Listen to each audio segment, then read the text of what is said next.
5:47 a.m. on October 12, 2016. Captain Marcus Red Halloway transmitted his final radio message to Kodiak Harbor Control. Weather as clearing. Seas at 2 feet. GPS shows us at 5,747 feet in.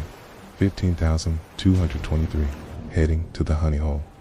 7 years later, on September 3rd, 2023, this 42-foot fishing vessel, Sarah's Dream, washed ashore on a remote Alaskan beach, completely empty, with no trace of Red or his two-man crew. This is what really happened. Marcus Red Halloway wasn't some weekend warrior. The 54-year-old captain had logged over 30 years fishing Alaska's treacherous waters, surviving the 1989 Exxon Valdez disaster and countless Bering sea storms. He was planning to retire after this season, finally ready to hand over the Sarah's Dream, named after his daughter, to his nephew, Key. His crew that morning consisted of Jake Morrison, a 28-year-old deckhand with 5 years experience, and newcomer David Chen, a 35-year-old former software engineer seeking adventure in commercial fishing. When the Sarah's Dream failed to return by their scheduled 6 p.m. check-in, Coast Guard Station Kodiak launched search and rescue operation Sierra 7 Alpha. Chief Petty Officer Linda Martinez, who coordinated the search, told investigators, "We had optimal conditions visibility at 15 miles. Winds under 10 knots. If there had been a standard emergency, we should have found debris within hours." But there was something that immediately struck maritime authorities as wrong. Red's emergency beacon never activated, despite the vessel carrying both a 406 MHz EPIRB and a personal locator beacon that should have triggered automatically upon water contact. The Coast Guard's initial search covered 12,000 square nautical miles using C-130 aircraft and the cutter Anacapa. The sonar sweeps detected nothing unusual on the seafloor, but the ship's automatic identification system showed the Sarah's Dream's last known position at coordinates 5752. It's 15,218 miles northeast of where Red had reported. That discrepancy bothered me from day one, recalled Marine Safety Specialist Kevin Torres, who led the technical investigation. Experienced captains like Red don't misreport their position by 5 miles. His GPS unit was commercial grade, accurate to within 3 meters. The breakthrough came when Red's daughter, Sarah, accessed her father's satellite phone records through their service provider. The data revealed something investigators had unknown.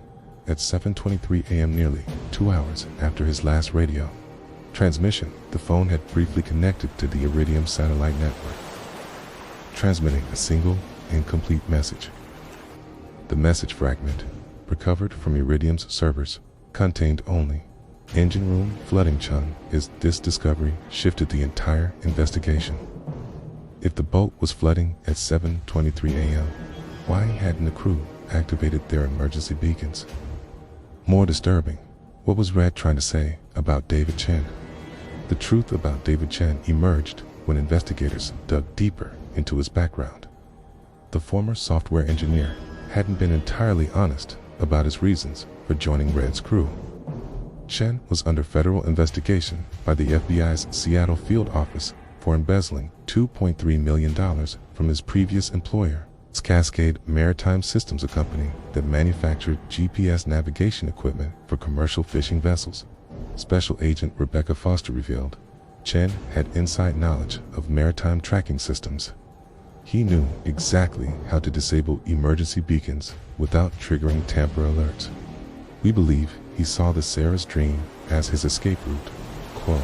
But the investigation took an even darker turn when marine biologist Dr. Amanda Price discovered something unprecedented in the water samples collected from the search area.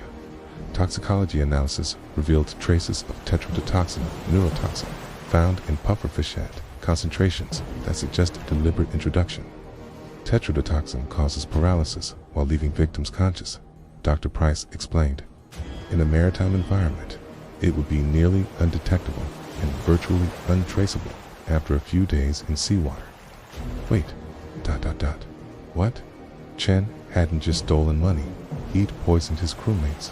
The final piece of the puzzle emerged through advanced deep-sea scanning technology. In August 2023, the research vessel Tetrodotoxin was conducting benthic surveys using autonomous underwater vehicles when their high-resolution sonar detected an anomaly at depth 847 feet, approximately 12 miles from the Sarah's Dream's last known position. The AUV's cameras revealed the impossible: two bodies, perfectly preserved in the near-freezing deep water, still wearing their safety gear. The submersible Alvin recovered the remains of Marcus, Halloway, and Jake Morrison in September 2023. Both men showed signs of tetrodotoxin poisoning, paralyzed but conscious when they entered the water. The medical examiner's report was devastating. Both victims were alive when they hit the water. The toxin levels suggest they were conscious but unable to move for approximately 20 to 30 minutes before drowning. But David Chen's body was never found. The Sarah's Dream contained one inflatable life raft, and the CO2 cartridge showed evidence of recent activation. Chen had escaped, leaving his poisoned crewmates to die, but the ocean had claimed his vessel as evidence.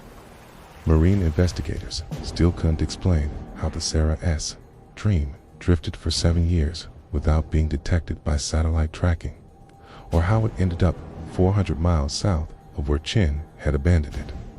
The Sarah's Dream case led to new Coast Guard regulations requiring dual redundant emergency beacons on all commercial fishing vessels. But maritime safety experts debate whether these measures would prevent a similar inside attack. David Chen remains on the FBI's most wanted list, though forensic oceanographers believe he likely perished within days of abandoning the vessel. His final fate remains one of Alaska's great maritime mysteries. The recovered Sarah's Dream now sits in a Coast Guard impound facility in Anchorage, its hull bearing the scars of 7 years at sea and the secrets of what happened during those final hours when a trusted crewman became a killer. Could another David Chen be out there using inside knowledge of maritime systems to commit the perfect crime? The vastness of our oceans makes detection nearly impossible, and as commercial fishing operations become more dependent on technology, the potential for technical sabotage only grows. If you're fascinated by maritime mysteries where technology meets treachery, subscribe for next week's investigation into the cargo ship that is transmitted "We are not alone" before vanishing in the Bermuda Triangle with satellite data suggesting something impossible happened to its crew.